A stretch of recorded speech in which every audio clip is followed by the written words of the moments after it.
یه دونه پسر دارم، در باردارم هستم. نامش شکیلا است.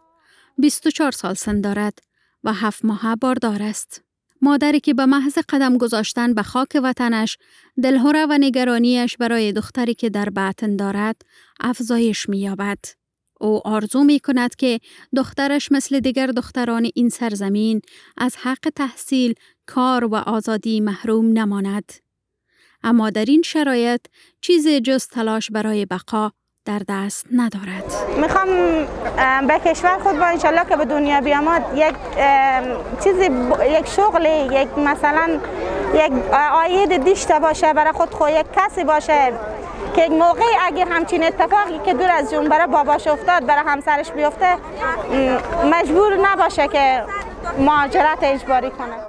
با وجود که گرمای 44 درجه، ازدحام مردم، نبود غذای کافی و غبار در مرز اسلام قلعه هرات، فشار جسمی و روانی زیادی بر او وارد کرده است، اما شکیلا سعی می کند مواظب کودک 4 ساله و شوهر بیمارش باشد.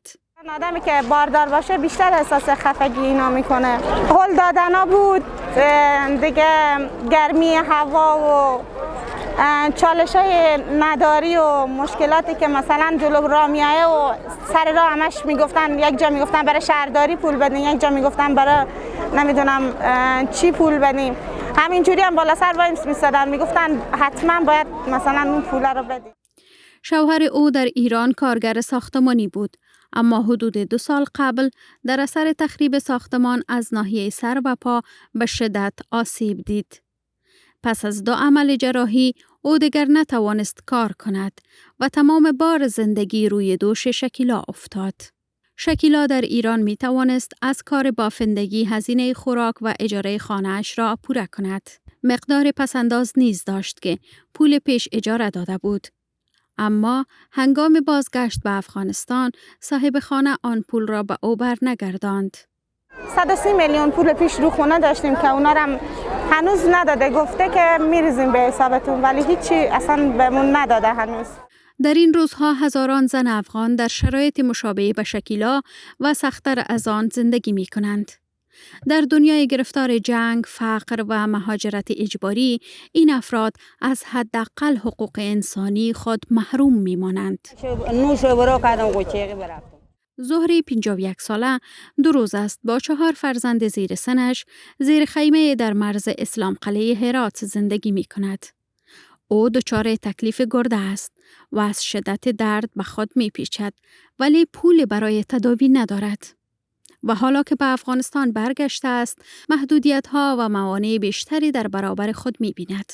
او از ایران دست خالی آمده و هزینه‌های سفر و کرایه راهش را قرض گرفته است. حالا من بیام 5 میلیون آنمی آدمونه بلندسر مستاده اور قسند 5 میلیون کرایه خود دو قرض کردم.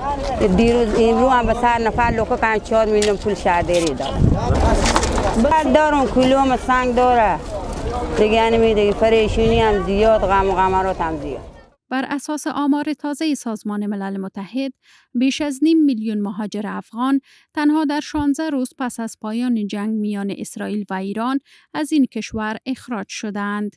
سازمان بین المللی مهاجرت اعلام کرده است که از تاریخ 24 جون تا اوایل ماه جولای 508,426 شهروند افغان از مرز ایران و افغانستان عبور کرده است. این رقم یکی از بزرگترین موج‌های بازگشت اجباری در 10 دهه اخیر به شمار می رود.